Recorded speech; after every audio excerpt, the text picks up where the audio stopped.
Okay, hello everyone. LeiLani Cauthen here Hello. again. News media, Learning Council News Media and Research. Glad to be here. I'm here in Atlanta, which is wild for me because I think we were here last fall. But our good friend Janelle McClure, who's sitting over there, agreed to host us, and we're really glad you did. This has been a really great crowd. We've had a really great conversation today, right? Everybody, it's awesome. Yes. Okay, so we're gonna have a panel conversation to sort of round out the day. And I have with me Dr. Keith Osborn, who is now the CIO, Chief Information Officer, and Deputy Superintendent of Technology Services for the whole Georgia Department of Education. That's correct. So you got all grown up since I first met you. Yeah, something happened, a pandemic, I guess, and then we needed a new Chief Information Officer, so I got a call in the middle of the pandemic from the superintendent. It's awesome. That's a scary call whenever you get that like 8:30 in the morning, because the first thing before you answer, you look around the room for an empty cardboard box, because you're like, you're probably going to send me a packet. They did, but to the other side of the room, so, yeah. That's good. It's awesome. Congratulations. Thank you. You and I have known each other, what, like 5 years? Something like that? Like forever and ever and ever? We've covered some ground. Yeah. And my good friend next, Dr. Penny Christensen, who's the Instructional Technology Integration Specialist from Barrow County School System. And I'm so glad to have you. This is the first time we've got to be on a webinar or podcast or anything like, I think you were on a podcast in person. Right, I know, we got to meet in person, so we're a pandemic miracle. Yes, you were on some of our pandemic webinars when nobody could go anywhere. Right, lockdown. And we were technically still in our sweatpants, but on camera. That's a nice thing, right? That's right. Yeah, it's good to have you. Thank you. Okay, good. And then my other new good friend, Dr. Ehsan Kattoula. Did I say Kattoula right? Yes, you did. Yay! Okay, it was Assistant Superintendent, Accountability Division, Cobb County School District. Yes. Yes. Welcome to Cobb. Yes, and thank you. And you're a data man. We try some days. Yeah, we talked to him. He's a really good about data and accountability. So let's have this conversation today about, this is what we put on here, the models, workflow, and change management. So it's a mood. We're in a mood right now. You guys all heard the mood earlier. Like something's coming down the pike in change that I think is so majestic. And let's just call it choice legislation potentially. But really underneath all that is the teacher shortage that is already at tsunami proportions, okay, and gonna get worse. So we need to talk about our model and what we're doing about it and how we're helping others and ourselves through that. So first thoughts, I'm gonna come at you first, Ehsan, and have you get ready for that. First thoughts. I think my first thought is always about teacher retention.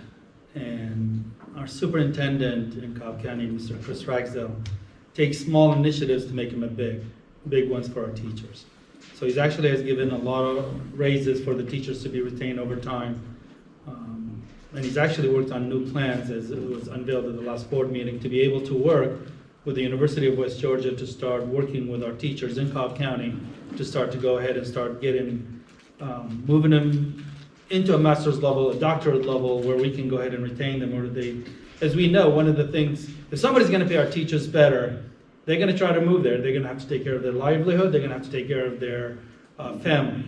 We say that ourselves. We say it ourselves, and they say it themselves. So that initiative, I think, is going to showcase a lot of positive stuff for Cobb County. It's not everything that's going to be done, but sometimes you need a Band-Aid to solve the big barge of waterfall. Yes, I totally agree. Okay, so Penny, you're gonna be next, but hold on just a second. Can you shove that my way first? I just wanna make sure it's actually on. It'll still pick up sound. We're good. That picks up sound too, so don't worry. It's okay. Or I'll call you and we'll re-record everything you just said. Okay, so coming back to you, what were your first thoughts when I sort of threw out, tsunami, cataclysm, blah, blah, scare factor that I am? Well, everyone loves a comeback, right? And I suggest a comeback for a blended learning model. I'm thinking before the pandemic, how when we talked about blended learning, we were educating our peers on the path, the pace, all these things about that technical step through the content. But some of the definition that we kind of glazed over is now pertinent. For instance, we have to have at the end of all these different blended segments, a person who brings it back together. So we're not replacing a teacher, is not what that definition says to me. And also part of the definition of blended learning is that there is a brick and mortar place you go to outside of your home. And so we're not closing down our public K-12s. And so I think that maybe that's kind of the comeback model we need. People might be ready to hear that 2/3 of the model at this point. Yes, I like what you're saying. Maybe the middle ground is more appealing than we ever thought. Because we have been thinking in two rails. There's either like the online or the brick and mortar, which is old-fashioned manufacturing line. So you just gave me a picture of blended, which is beautifully blended, right? And it's both and neither or all of it together at once. Yeah, I love that. Let's all think like that. It's dimensional algebraic thinking. Can you go there with me, people? Are you there? Are you there? Okay. Okay, good. So, Keith, your thoughts? Many Okay. about this. So to go back to what, as soon as you started with, the big key piece that we need to do first and foremost is that we need to celebrate the teacher as the professional and the expert, Yes. and recognize that oftentimes the system itself hasn't necessarily been calibrated to enable her to be successful. Right. We have massive inconsistencies, inefficiencies that have been built, obviously on a system that kind of predates a lot of modern day activities and whatnot.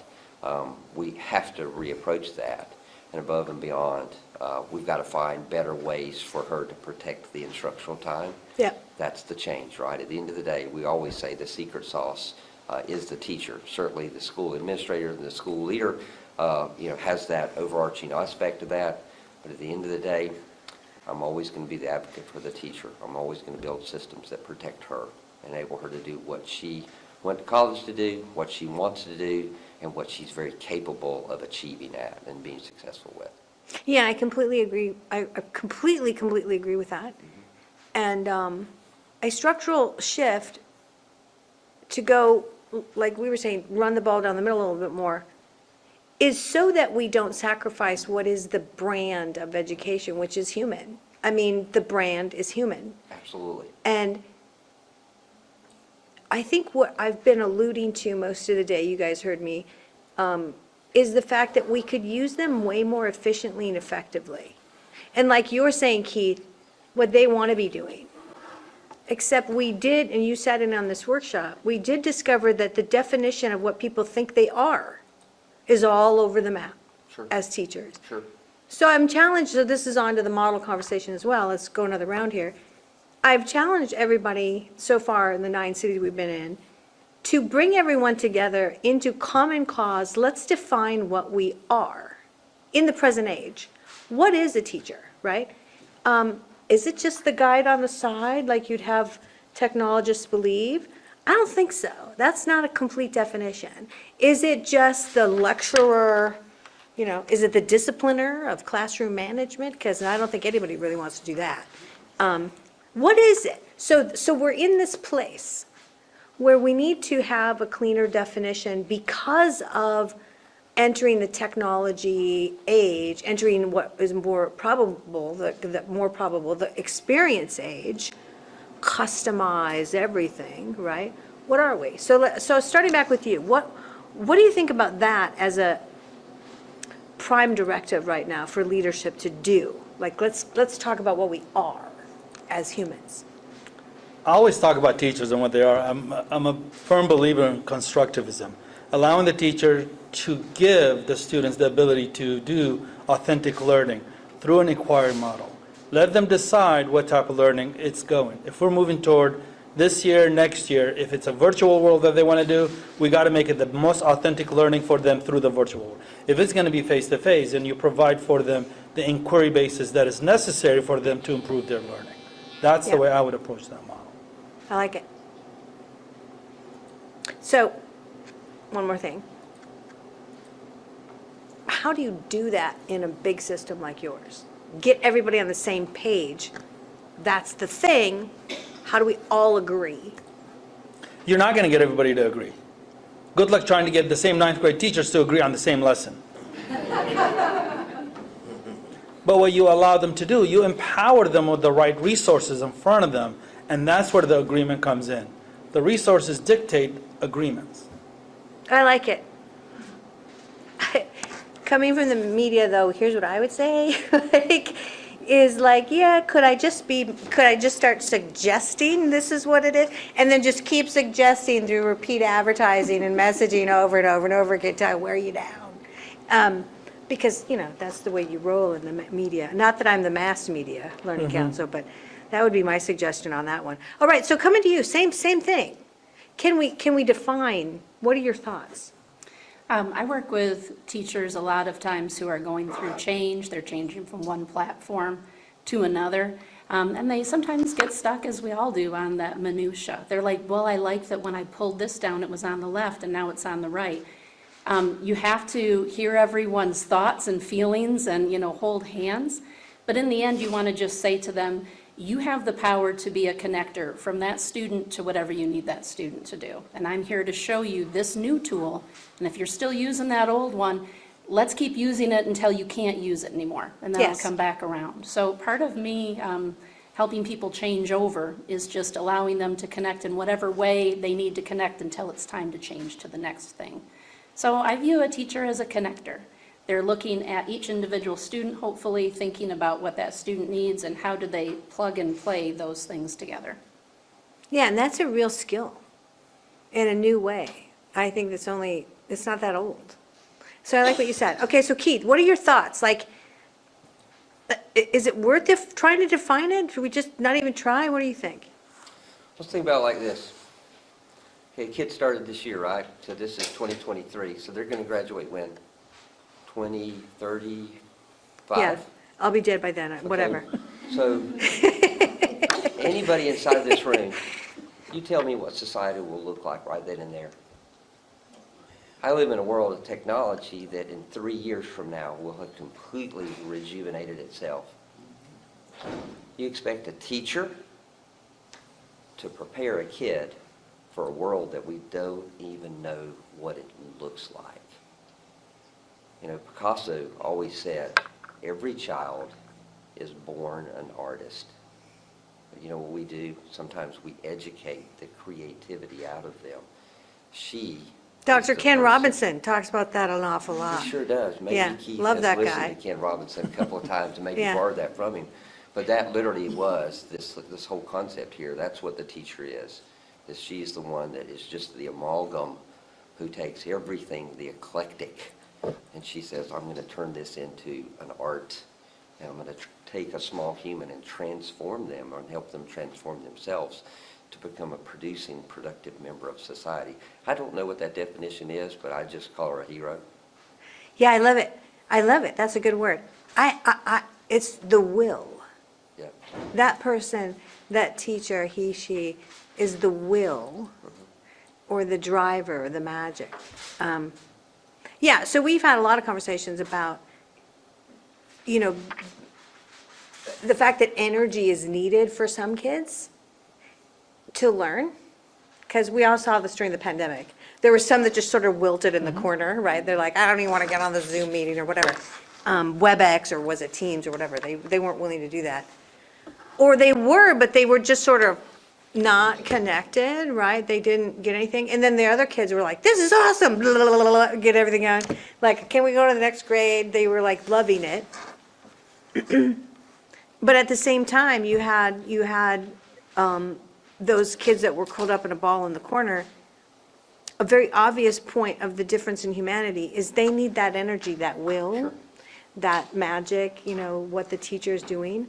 And this is my observation of mankind, is that there's a need for this togetherness. Like, we like each other, right? It's awesome, and we want to be together, and we want to share things, blah, blah, blah, blah, blah. And then sometimes we're like, I don't like anybody, I want to be alone. So, there's that too, right? And that's the beauty of mankind. We're all totally different. But schools are never going to go away, because there is going to need to be some togetherness, but then there's going to be those other people that, they would like to do more non-togetherness and only some togetherness. So what I'm aiming at with this flexible model idea is that we're all electrified by AI right now, but what about AI for time and space? Okay? To manage us, So the togetherness is refined and efficient and perfected, and the humanity is elevated to the point where it is being human and not being a drudgery of bureaucratic data input. Okay, I'm just saying, right? Where do we go? Ehsan, you go first. I think as you move, and I think it's been stated by my colleagues here, that as you move toward the idea of AI and its inception and how fast it can create change, we're going to fall behind very fast. Scary, now you're scaring Right. me. That's a We first, will fall right? behind very fast. Yeah, Because by the time we understand it, by the time we develop a lesson plan for it, that's it. The kids have already passed whatever we're about to introduce in those situations. And so to me, we have to be a little bit at the forefront. In many ways, if we use any AI programs that is being developed right now, it doesn't matter if it's for the student's resource or for the teacher's resource, the students are going to be the teachers every single time. yep, I agree. And because of that, empowering the teachers is going to be even more critical for us. And for me,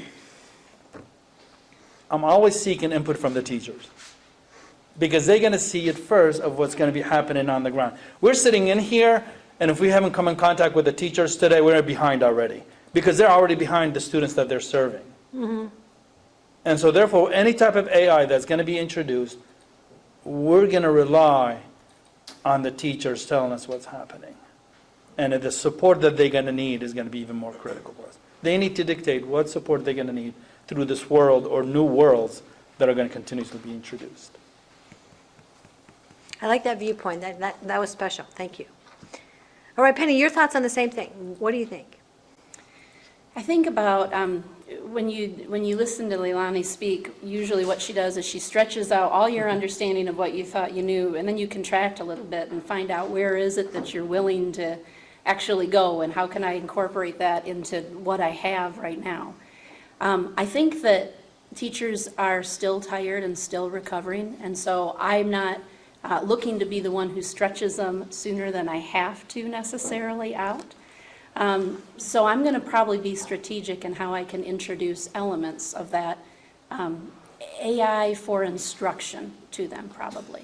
I'm probably going to look for the ones who are ready to be empowered. Ehsan, as you said, it's not everyone who's ready right now. Yeah. And human nature, just like you keyed in on with those students, they showed us who they were.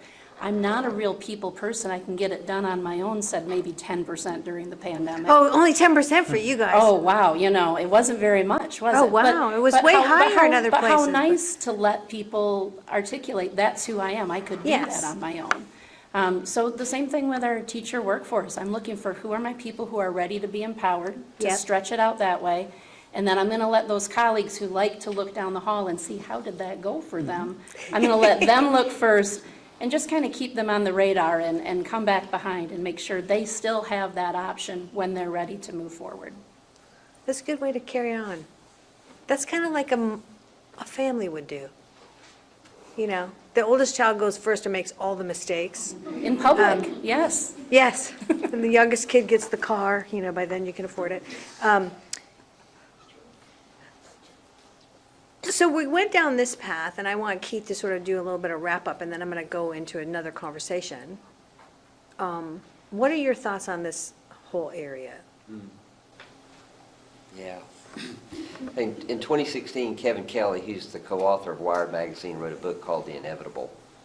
And he posits in this book that maybe prior to this inevitable point in time, that maybe society was really driving technological change.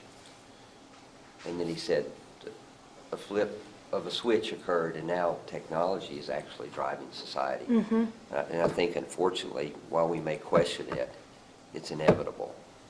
So we better figure out how we're going to embrace it. And the biggest fear that we have is that, again, our educational systems, I'm a product of one, right, here in Georgia, is very regimented. It's very institutionalized. And so therefore, this concept that we talk about when we introduce these new tools, which, just as early as yesterday, Bill Gates came out and said this is just as fundamentally a change agent as was the cell phone or was the telephone or some of these types of things, that it is already beginning to kind of drive industry and business. And it's no longer about the aperture of business, but the way that they're going to embrace this tool moving forward as to whether they will continue to be successful. And so the problem that we have in education, right, is that we're regimented, and that oftentimes folks like me at the State Department prescribe this set of standards, and we expect these kids. So the fear here, right, to the point that you made, the fear here is that we're going to have kids that maybe have literally found a way to leverage a tool that is really going to suddenly supersede the skills and those types of things that we expected to be taught from standards. That's the big fear, isn't it? It's not cheating. AI didn't create cheating. Technology didn't create bullying. Okay, those are just human things, right? And this is, if anything, we just increased the capacity and made them faster. That's the big fear of AI, right? Is that we may try to institutionalize around it, and yet still our teachers are faced with the inevitable. Yes. We have to let them work with the inevitable. We got to figure out ways for them to be creative. We got to give them supports, but we all have to support those tools because they're already out there. They're in use. Yeah, so the way I frame that then is the conversation today, and this is one of the reasons why we were talking about balancing technology and humanity, because really what that comes down to is the inevitable of humans trying to figure out their role in life because technology is doing a lot of other stuff than it ever has before. And that is the truth. That is why we've been telling everybody coding is core. It already is in Europe if we need to be competitive. If you're not running coding in your schools, then I don't know what to say about you, right? Coding should be in everything, right? It's not even like, let's put it in CTE. No, it's a core subject, I'm sorry. But let me go to the next step that I was going to say, and you already went there, Keith, and then we'll do one more round of talking about it, is I want to tell this particular group, because this is my last event of spring, and then we're going to get ready for fall. My mind has gone to the same place yours has. So when I look at where my level up is, both in what we got to do for researching, how deep we got to go, as well as what I got to do editorially, what I got to start talking about on podcasts and webinars and blah, blah, blah, and these panels when we go down the road, is I've been watching the social emotional data.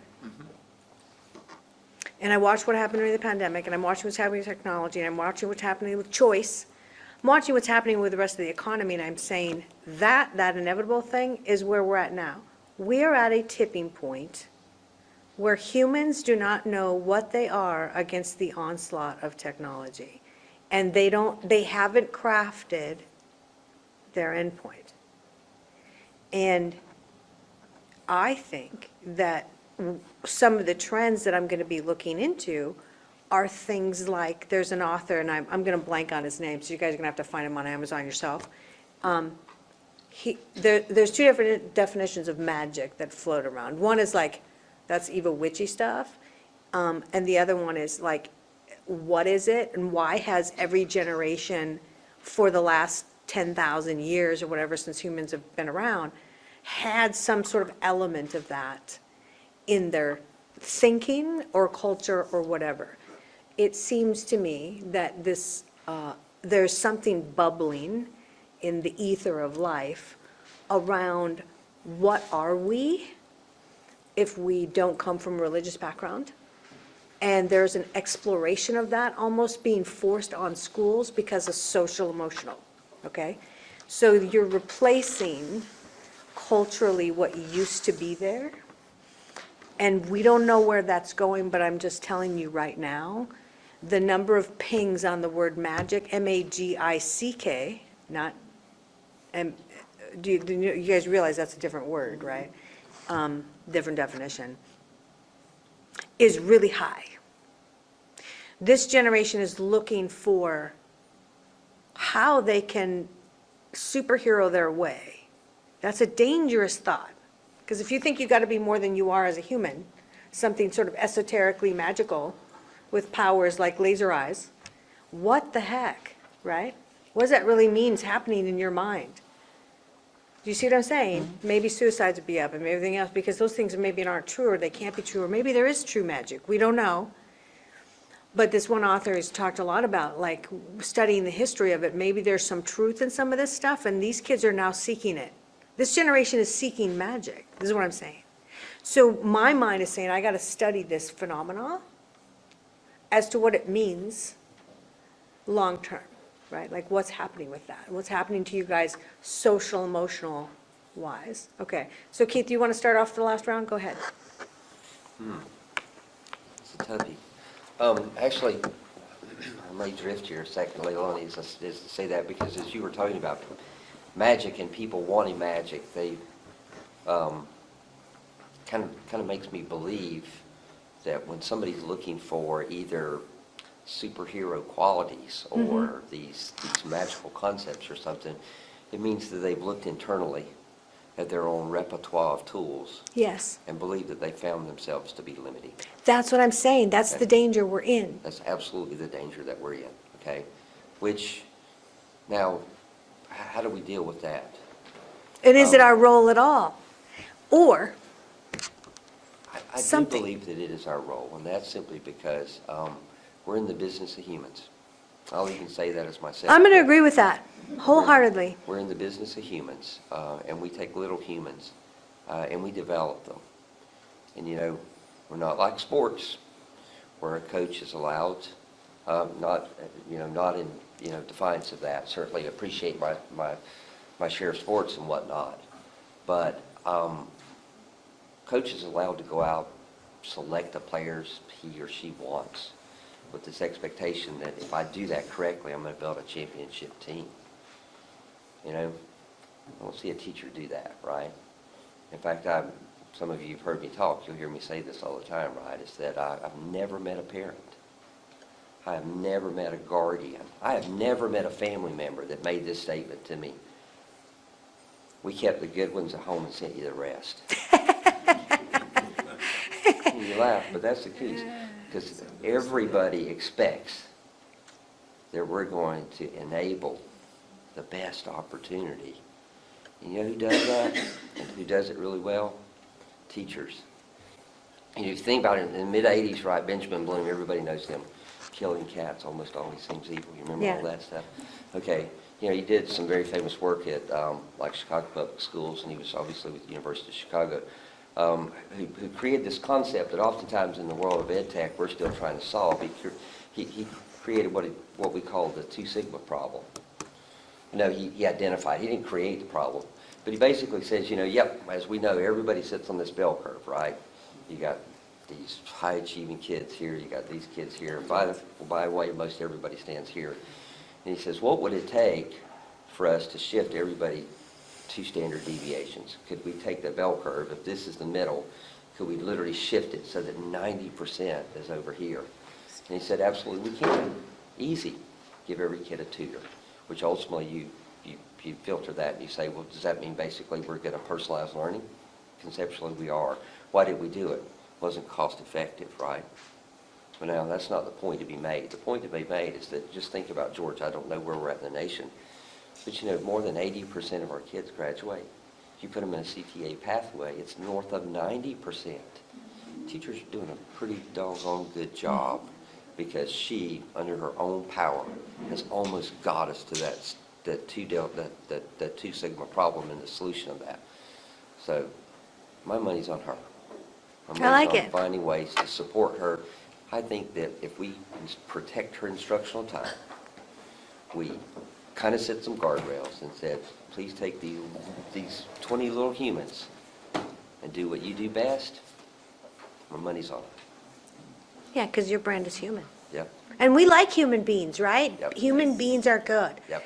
Okay, good. So Ehsan, your comment on, like, maybe this next exploratory move to figure out what's underlying the surge in social emotional issues and blah, blah.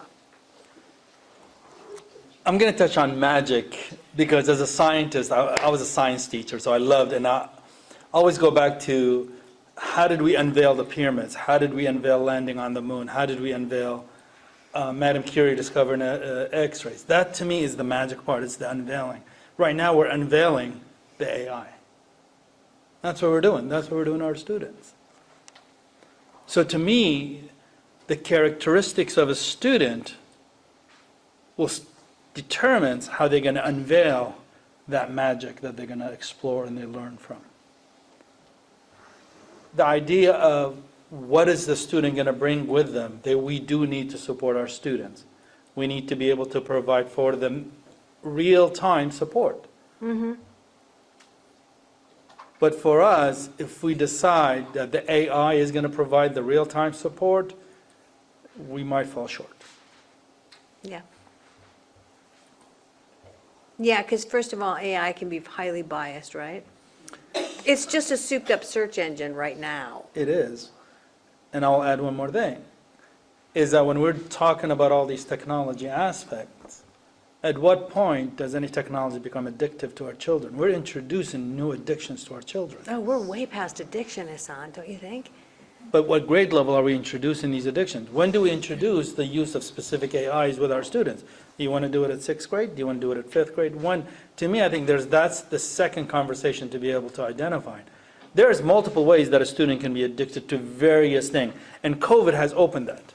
Yep. The students, because of COVID, and you can call it the independence of learning by themselves in their room behind a closed door, that has unleashed a different independence for them. But to me, that part of the students' characteristics has determined their way of looking things. That's the kids that will move forwards.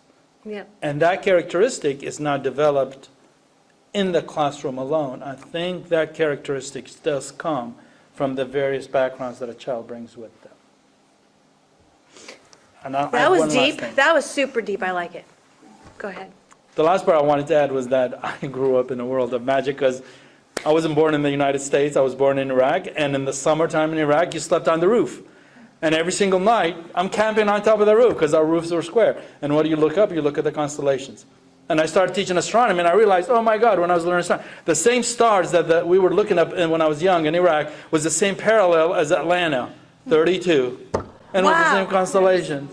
So to me, that is magic, and that's the magic you always want to bring with the students, because those are my characteristics. And to me, working with the characteristics of students will improve that student's learning. Call it whatever you want.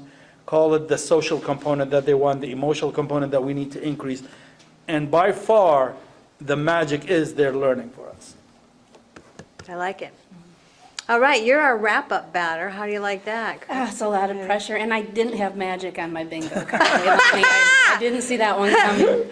But as we were talking about it, the connection I keep coming back to is our teachers and how their world suddenly went from 0 to 100% transparent at one point. And we're still kind of walking that back, and I feel like they might think some of the mysticism, the magic around them might have diminished. You know, they send children off, children come back and can multiply and read, and how did that magic happen? Yeah.